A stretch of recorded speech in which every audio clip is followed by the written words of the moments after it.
mystery or company or a little bit of pain sometimes. That's part of what life is. And we've been talking all month, February, the month of love. We talked about self-love and how we need that. Jesus said, love your neighbor as yourself, not instead of yourself or more than yourself, but as yourself. Which means if you don't think much of yourself, you're probably not going to treat your neighbor very well either. And so we learn to love and value ourselves as children of God, and that enables us to love and value the other children of God.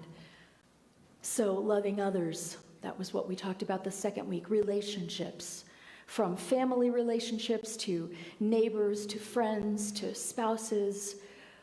When we see the truth of the God Spirit shining in the eyes of every person, then our relationships automatically improve.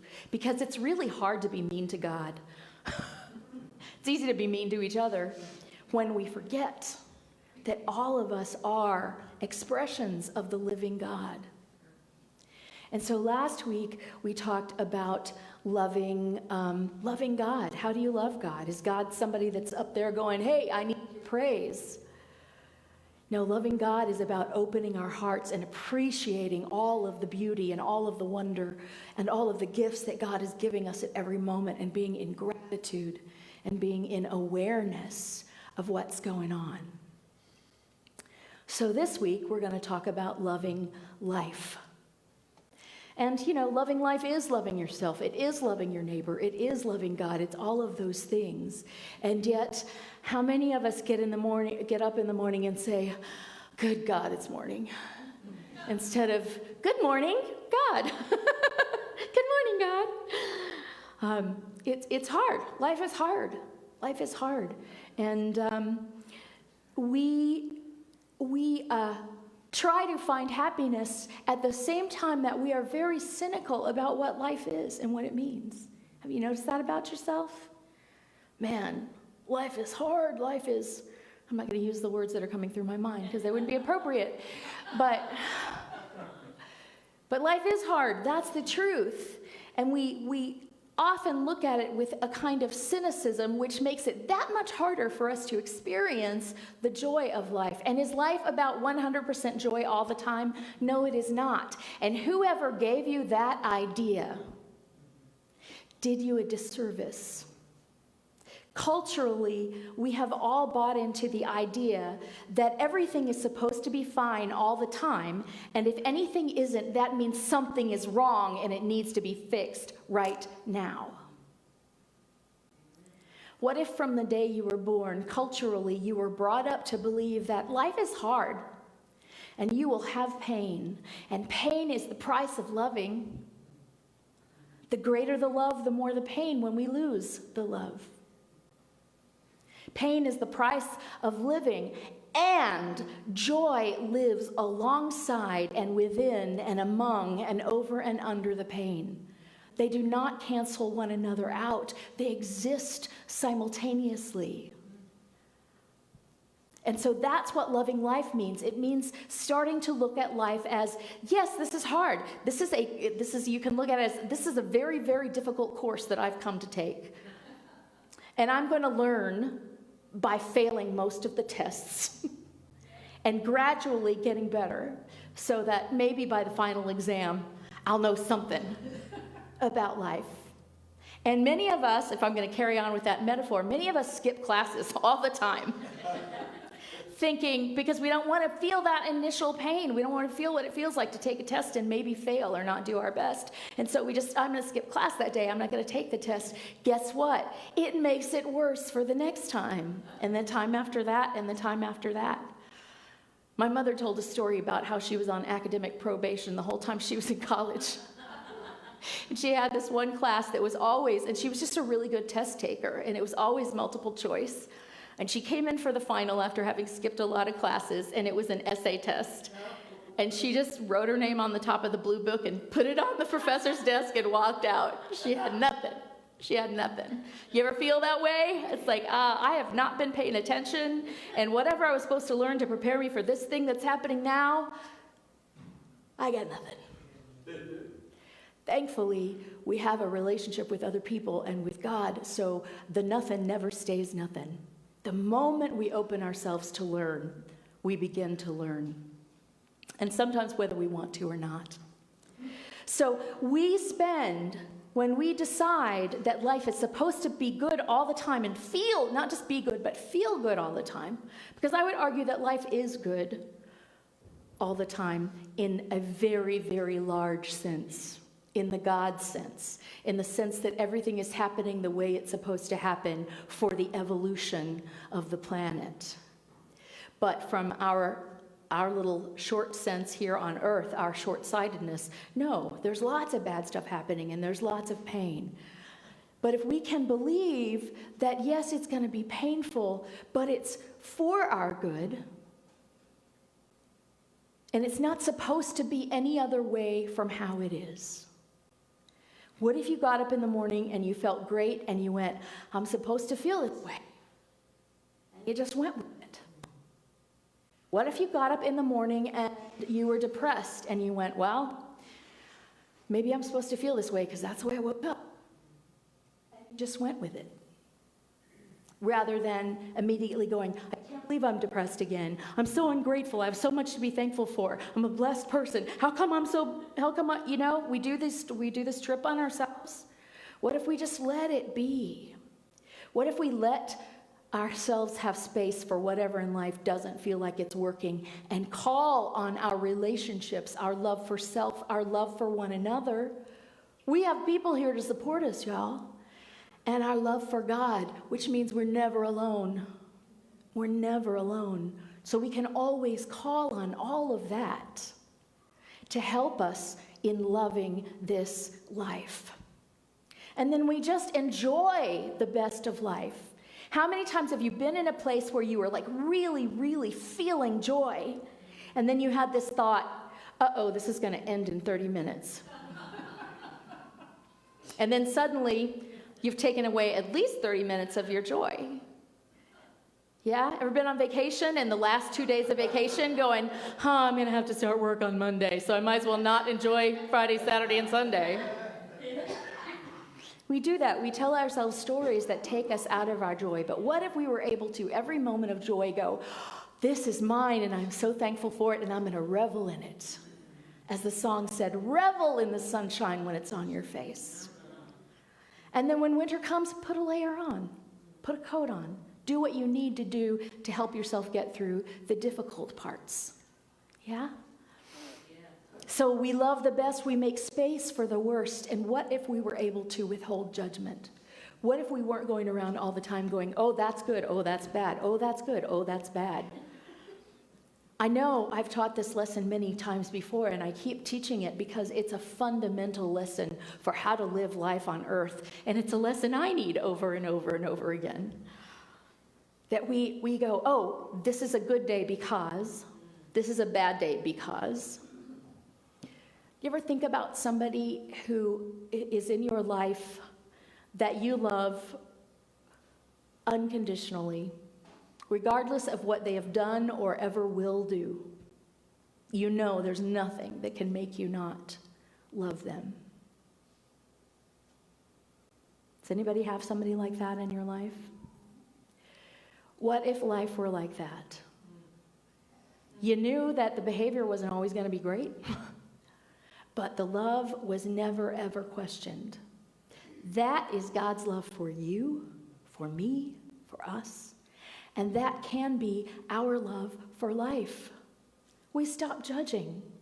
We stop judging because why do we judge? We want to know if it's good or it's bad so we'll know how to act. Well, what if we decide ahead of time that we're going to act in love, whether it feels good or it feels bad?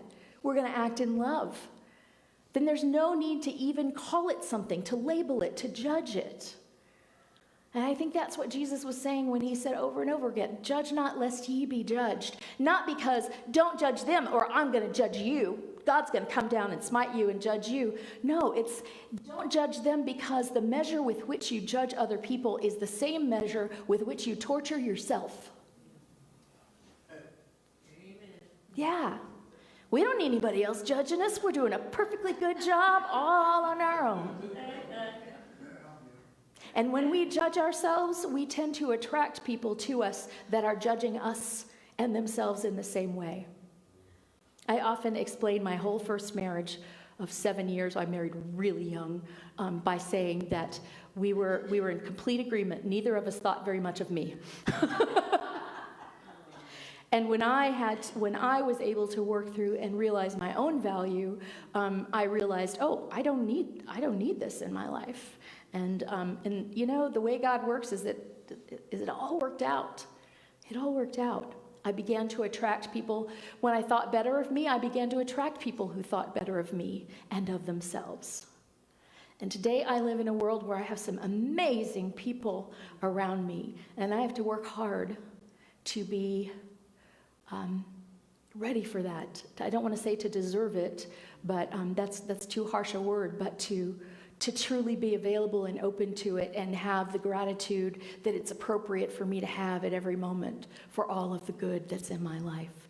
And so we can withhold judgment. And what makes us want to judge is we have a feeling. And feelings aren't facts.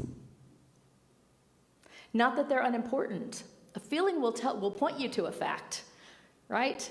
If you're feeling, this situation is not good for me, not just this situation is painful, but it's not good for me, then that may be information for you. You question it, you ask it, what is it about this that's not feeling good? Is it grief? Well then, nothing to be done but just grieve. Is it fear?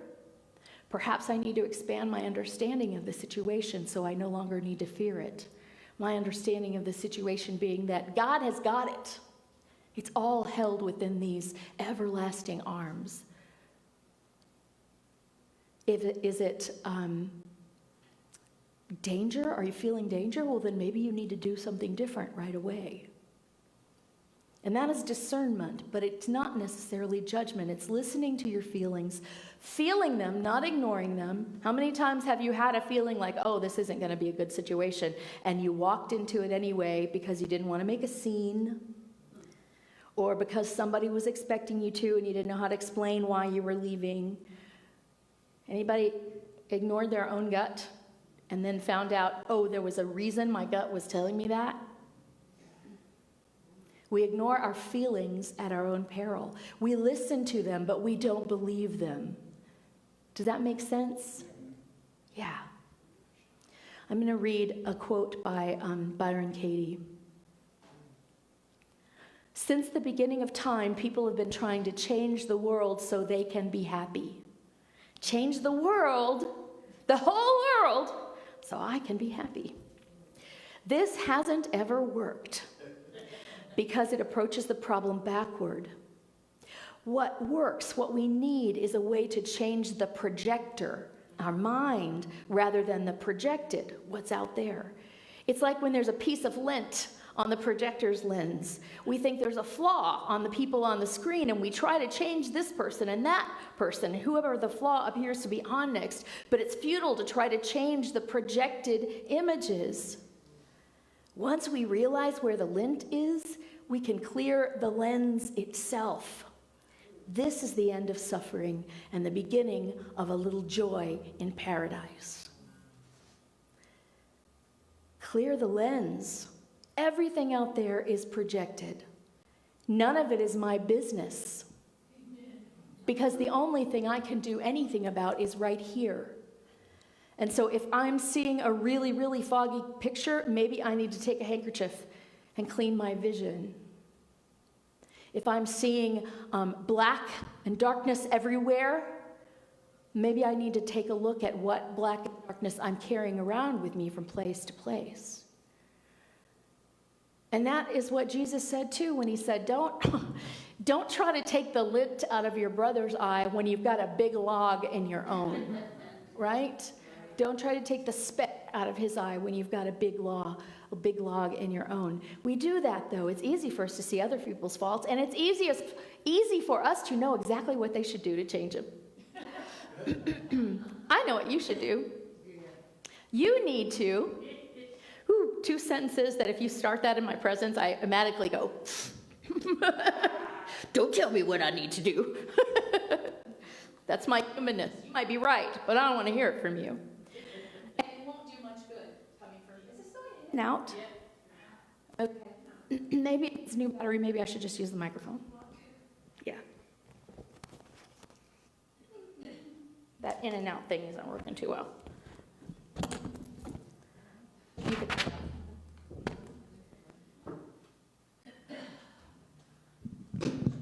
Okay, there we go. Now I won't be going in and out. So this idea of cleaning, what's happening here? Because, well, there's a story. I'm going to tell you a family story, which, I hate to take up your time, but it's kind of funny. In our house, we get there's a new word that's been coined in the last few years, or I've become aware of it in the last few years, called hangry. That when you're really hungry, sometimes it comes out as meanness or anger. In our house, one time we picked Erin up from school. She was about 6 years old, and she was just gripey the whole way. It was like, what is wrong with her today? And we get in the house, and our big dog Mickey meets us at the door, as he always did, and he was about her height. Big old black lab, like, and she went, Mickey's a bad dog, and walked past him. And I took her to wash her hands and took her in the kitchen and made her a meal. And before I even got Bob and my plate ready, I looked over at her and she was leaning off the table going, Mickey's a good dog. Mickey's a good dog. So in our family we say, is Mickey being a bad dog right now? Need something to eat? Because it had nothing to do with Mickey. Mickey was just Mickey. Mickey is always just Mickey. And always would be. But how we feel about Mickey has to do with how we're feeling inside. And yes, that means we have to take care of our physical bodies. When we're not taking care of our physical bodies, it's really hard for us to make good decisions in our minds and hearts. So check the projector. Check the projector. And here's some words of wisdom. I don't know. My default is that I think I know, so I have to remind myself a million times a day, maybe I don't know. Maybe. I have to put the maybe in front of it. Maybe I don't know. I could be wrong. You or they might be right. I need some help. I need some help. Thank you. Thank you, thank you, thank you, thank you, thank you. And no, thank you.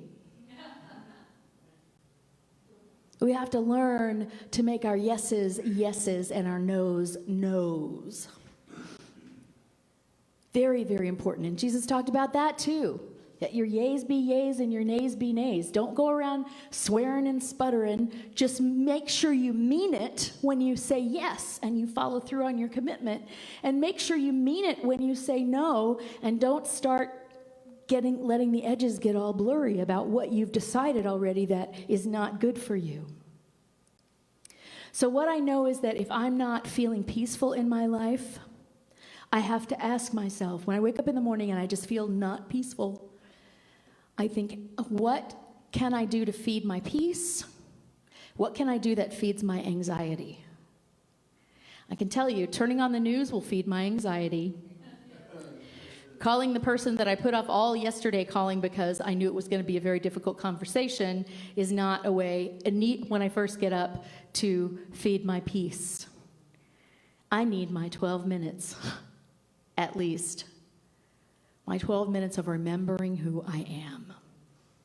Remembering who I am with God. We talked about last week, for those of you who weren't here, that neuroscience has said that 12 minutes is what it takes. 12 minutes of silence, 12 minutes of seeking God a day actually begins to create new neural pathways. 12 minutes. So what if you gave yourself 12 minutes of quiet before you jumped into the rest of it? And if I'm feeling discontent, I have to ask myself, am I feeding my greed? Am I comparing myself to other people? Am I comparing my home to other people's homes and my car to other people's cars? Am I comparing myself?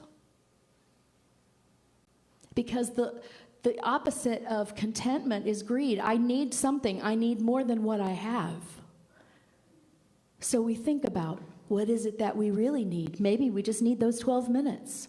If we are lacking joy in the moment, we have to ask. I have to ask, am I feeding my fear? Am I telling myself, yeah, this looks really bad, and there's no way out of it? I've already tried to figure it out, and there's no way out of it. Because I know better than what God knows, right? I think I do. There's no way. Am I feeding my fear? Am I feeding my anger? That shouldn't have happened. He shouldn't do that. She shouldn't do that. They should not do that. Well, guess what? They are doing that. Whatever it is, they are doing it, which is proof that they should be. And it doesn't mean that I condone it. It doesn't mean I think it's a good idea. It means I understand that I can't do anything about them, but I can certainly go to work on this, on my projector. If I'm looking at other people who aren't kind and they're a lot meaner than me, does that mean I don't have to work on my own ability to be kind? No, it does not. And no matter how big the log in my brother's eye is, if I have not cleared my own lens, I have nothing to say. So, am I feeding my joy? I feed my joy with compassion. I feed my joy with trying to understand that everybody is having as hard a time as I am, and some a whole lot harder. I feed my joy with presence, with being in the presence of the divine and knowing that as the truth for myself, and with presence with other people, being truly present with another. I feed my contentment with gratitude and with openness. I feed my peace by doing what is mine to do and then moving on and not fretting about what's undone that wasn't mine to do. So here is what I came to in looking at this week, how to love life, loving life. What if we are just instead lifing our love? What if love is who we are and we just have to figure out how to get our life to fit with that? What if love is who we wake up as in the morning and we think, okay, how am I going to live life on this? Well, I'm going to make a cup of coffee. That's the first thing. Whatever it is, can you just let that roll around in your brain for a minute? I'm going to try to life the love that I am today. I'm going to try to life the love that I am today. Because when we believe that life is something that's happening to us, then we put ourselves in the victim mode. We become passive, and we expect something out there to do something for here. And yes, we get to ask for help. But we have to understand that help is to help us to be our best selves, not to change us or fix us in some way, because the very Spirit of God lives within each of us. So our job isn't to try to fix us. Our job is to try to get us out of the way enough that the love we are can shine through. And what if we start believing that life is happening for us? Not to us, but for us. For our good. I can't see what good this is right now, but I trust that I'm going to learn something from it. If I allow myself to learn something from it. If it's happening to us, we're the victim. If it's happening for us, maybe we're the special guest star. We can just, give and see what we get back. But what if life is just happening? Is what it is. Life happens. Then we get to give because that's who we are. And that we become, by doing so, we come to understand that our measure of giving to life is exactly the measure of our joy. Think about that for a minute. Not your glee, not your schadenfreude, but your actual joy feeds life. You are giving something to life every time you experience love and beauty and joy, every time you share any of those things. Anytime you choose compassion over judgment. Anytime you choose peace over anxiety. Anytime you choose love over anger or fear. We give because we come to know that that's who we are. Not the other way around. When I get enough love, then I'll start being loving. You already got all the love you needed the day you were born because God gave it to you. Now the only question is, How are you going to use it? Are you going to use it to love? Or at least to love life? Thank you.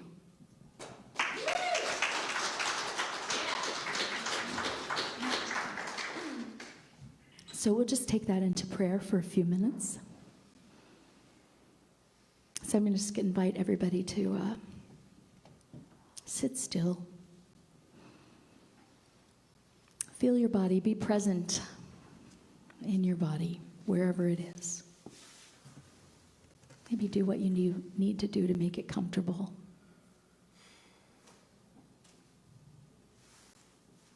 And as you breathe, just notice you're not breathing. You're being breathed.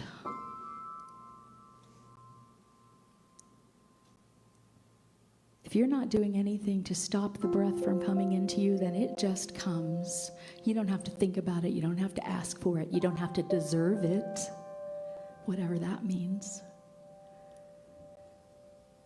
It is the gift of life freely given to you in every moment because you are a precious child of the universe. You are the Christ Spirit in human form. You are God, living God's self in humanity.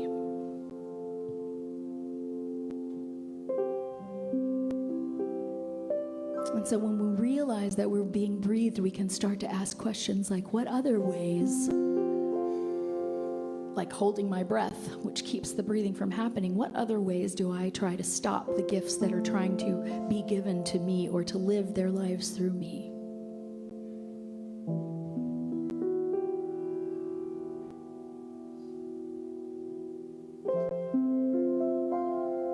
I notice that when I close my heart to someone because I have judged them, I have closed my heart. Am I keeping God out of my heart? Or limiting God's activity in my heart? If I think I might be, then I consciously open my heart to the activity of God in me. God, as you're breathing me, I ask you to love the world through me.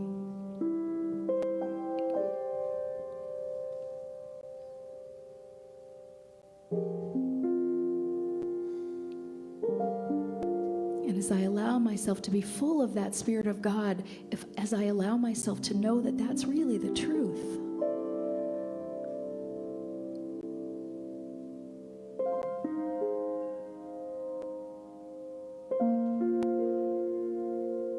then I begin to understand that if I can't see it in myself, I am cutting myself off, and so it is my job to open. To spend some time in the quiet, allowing God to be God in me.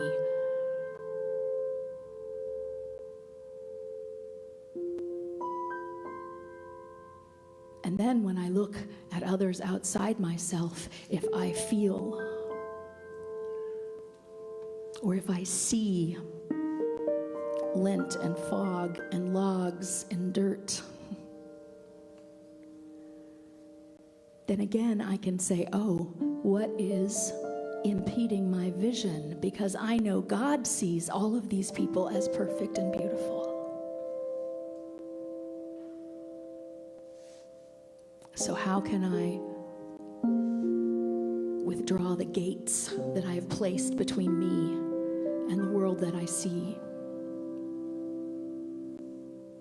How can I clean the lens?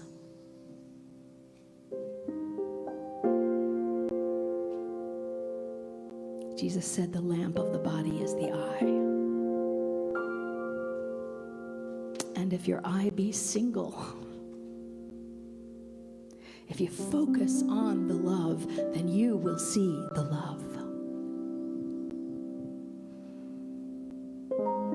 And so in this moment today, we don't judge ourselves. And when we stop judging ourselves, we are able to stop judging others. And we just focus on the love that we want. On giving it, on feeling it, on sharing it, on being lived by that love.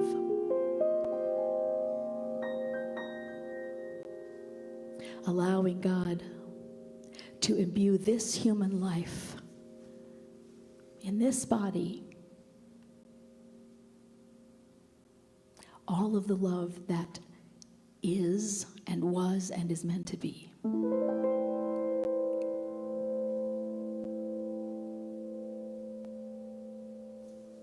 In this moment, we simply say, I agree, I consent.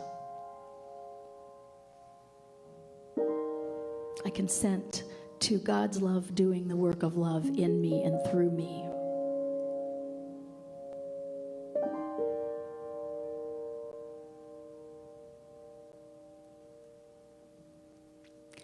And maybe I go home and take some quiet time, maybe 12 minutes or more, to recall this feeling of allowing the love of God to flow freely.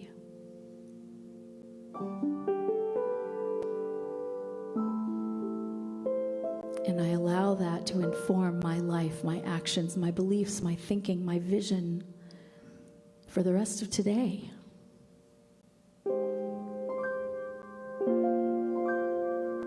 And maybe tomorrow I do the same thing again.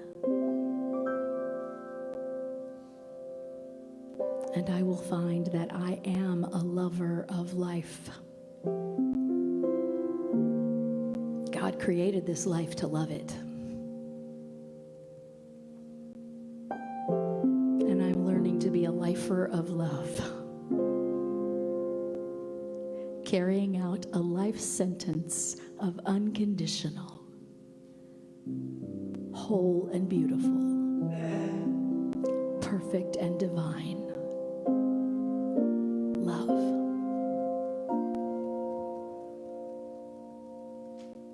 And so it is. Amen.